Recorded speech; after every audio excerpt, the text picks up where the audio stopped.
First question, my vision is to bring back the rituals, bring back the tradition, bring back the knowledge Bharat has, जो धीरे धीरे कम होता गया। तो मेरी शुरुआत उसी के साथ हुई, मेरी शुरुआत ग्रंथों से हुई, मेरी शुरुआत अध्यात्म से हुई, और आज मैं अगर इस स्थान पर हूँ जहाँ मैं युवाओं को सीख दे पा रही हूँ। So I think this is what I want in everybody's life. So to have that calmness, to have that grace, to have that knowledge, to have that maturity, और जो मेरे हिसाब से हमारी जो शिक्षा थी, हमारे जो रिचुअल्स थे, हमारा जो ट्रेडिशन था, हमारे जो स्किल्स थे, उसी से मुझे मिली है। तो मैं वो हर घर तक पहुंचाना चाहती थी। कथा के माध्यम से मैं कर रही थी, then I started my motivational session, but उसके बाद मुझे लगा मुझे और लोगों तक पहुंचना है, जो कथा में नहीं आ रहे उन तक भी पहुंचना है, जो सोशल मीडिया के जमाने से है उनसे भी पहुंचना है। तो तब हमने Jaya Sanskriti as an app, as an website हम लोगों तक लाने की हमने कोशिश की, जिसको हमें तैयार करने में आई थिंक हमें 2 साल से ऊपर लग गया। But yes, now we are here finally, हमने लॉन्च किया है ये ऐप। तो ये जैसा आपका दूसरा क्वेश्चन था, this is for everybody, but what I feel, what I want कि सबसे ज्यादा लोगों तक पहुंचे, that is the youth. Because जितना एक्सपोजर आज युवाओं के पास है, जितने डिस्ट्रैक्शंस आज युवाओं के पास है, उतनी किसी के पास नहीं थी। खास करके हमारे पेरेंट्स के पास तो बिल्कुल ही नहीं थी। But because of social media आपके पास बहुत ऑप्शंस है, बहुत एक्सपोजर्स है, और उसी के साथ साथ बहुत नेगेटिविटी भी है। तो अगर सोशल मीडिया के ही माध्यम से आपको पॉजिटिविटी परोसी जाए तो शायद मुझे लगता है युवाओं के लिए बेहतर होगा। So that's how I think Jaya Sanskriti is gonna help all the youth, because यही समाज है आने वाला, यही देश है आने वाला। ये नहीं सुधरेगा तो देश नहीं सुधरेगा। मैम से जोड़ेगा, एंड बाय संस्कृति आई मीन आपके रिचुअल्स, आपका ट्रेडिशन, आपके शास्त्र, आपकी शिक्षा, आपकी स्किल्स, उस सब आपको कोर्सेज के रूप में, प्रोडक्ट्स के रूप में, वर्कशॉप्स के रूप में, लाइव वर्कशॉप्स के रूप में, रिट्रीट्स के रूप में मिलेंगे। तो आप इस ऐप को डाउनलोड करें, वेबसाइट पर जाकर अपने आप को रजिस्टर करें, जो कोर्स आपको पसंद आए उन कोर्सेज पर रजिस्टर करें, कुछ ना कुछ सीखें, आपकी जिसमें रुचि है वो सीखें। हमारे पास बहुत ऑप्शंस है। और दूसरी बात, अगर आपको लगता है आपकी रुचि सिर्फ सीखने में नहीं सिखाने में भी है, तो ये प्लेटफॉर्म उनके लिए भी है जो रुचि तो रखते हैं पर उनके पास प्लेटफॉर्म नहीं है। हम वो प्लेटफॉर्म आपके लिए लेकर आए हैं।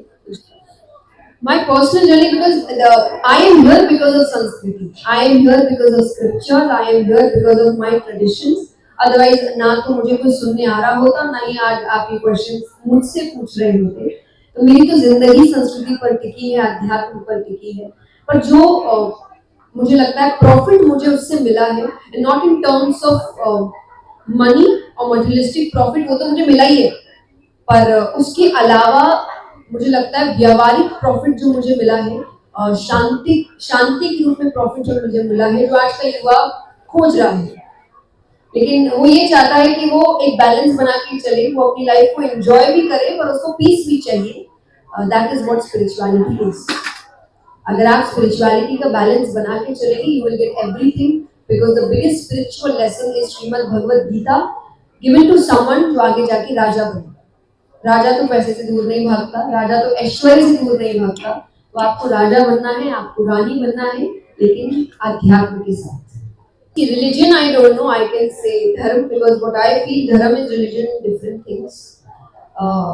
धर्म का अर्थ, एक्चुअल अर्थ है धारण करने लायक, और जब धारण करने लायक की बात आती है, it is changeable.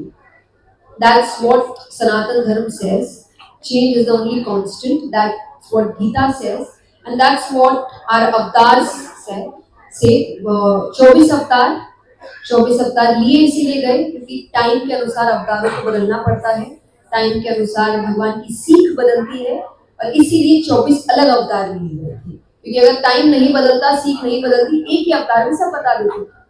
उनको समय अनुसार बदलना पड़ा है, तो बदलना आपको पड़ता है समय अनुसार।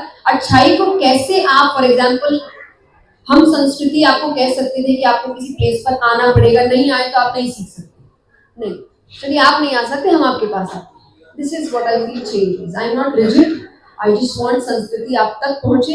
अब चाहे वो सोशल मीडिया है, चाहे वो कथा है, चाहे वो मोटिवेशनल सेशन है, और आगे जाके और भी कई चीजें आप सबके सामने आने वाली है। सो आई जस्ट वांट संस्कृति आप तक पहुंचे। नो मैटर तरीका क्या है।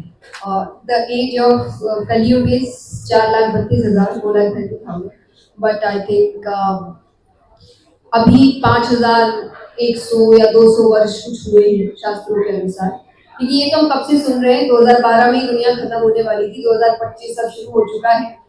सो एक्चुअली नोबडी नोज, देखा जाएगा, पर जितना हमें समझ है, जितनी शास्त्रों के अनुसार हम कह रहे हैं, अभी बहुत समय है, और इसीलिए आज भी अच्छाई है, आज भी धर्म है, आज भी मोरालिटी है। जब तक ऐसे लोग रहेंगे तब तक मेरे हिसाब से कलयुग को आने में समय, अंत को आने में समय लगेगा। और हमारी कोशिश यही है कि जो समय लिखा है कलयुग के अंत का वही समय आए। लेकिन अगर ये सारी चीजें, ये धर्म की चीजें, एंड बाय धर्म आई डोंट मीन पूजा पाठ, बाय धर्म I mean scriptures, your traditions, your rituals, your maturity, your morality, ये धर्म है एक्चुअली। ये खत्म हो जाएगा तो मेरे हिसाब से फिर कलयुग का अंत बहुत पास होगा। जब हम सिटीज में जाते हैं, सिटीज में बहुत इजीली हो सकता है, पर मेरी कथाएं विलेजेस में भी होती है, टाउन्स में भी होती है, डिस्ट्रिक्ट में भी होती है। तो जब हम वहां जाएंगे, हम वहां भी लोगों को ये बात पहुंचाएंगे, because to be very honest, social media is everywhere. आज जब हम रील देखते हैं तो हम जिस गांव का नाम भी नहीं सुने, उस गांव की छोटी सी कुटिया के बाहर एक पुरुष है या एक महिला है, वो रील बना रहे होते हैं गानों पे। तो मुझे लगता है सोशल मीडिया पहुंच तो गया ये हर जगह, बस सही तरीके से नहीं पहुंचा है, तो वो सही चीज हम आप तक पहुंचाएंगे। Otherwise Instagram, Facebook, YouTube is everywhere. मुझे लगता है कि पहले बात होती थी जहां ना पहुंचे रवि वहां पहुंचे कवि, पर आज है जहां ना पहुंचे रवि वहां पहुंचे इंस्टाग्राम। तो हम उसी के माध्यम से आपके पास शिक्षा लेकर आए हैं, ज्ञान लेकर आए हैं, शास्त्र लेकर आए हैं, आपकी संस्कृति लेकर आए हैं, ताकि आपके जीवन में अच्छाई, आपके जीवन में आध्यात्म, आपके जीवन में सुकून और खुशी, जिसकी खोज आप सबको है, वो आप तक पहुंच सके। शायद कुछ लोगों ने रीज़न दिया नहीं, कुछ ने पूछा नहीं, उस वजह से हमारा ट्रेडिशन जो हमेशा से बहुत साइंटिफिक था, हमारे रिचुअल्स जो हमेशा से बड़े साइंटिफिक थे, सुपरस्टिशन बनते गए, पर एक्चुअली जो थे नहीं।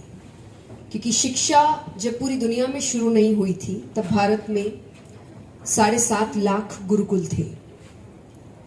तो मुझे लगता है खोज आपकी कैसे नहीं होगी, खजाना आपका कैसा नहीं होगा, जब शिक्षा ही आपकी सबसे पहले शुरू हुई है। जया संस्कृति, जिसका रियल मीनिंग है ट्रायम्फ ऑफ द ट्रेडिशन, संस्कृति की जीत, आपके कल्चर की जीत, आपके शिक्षा की जीत, आपके ज्ञान की जीत।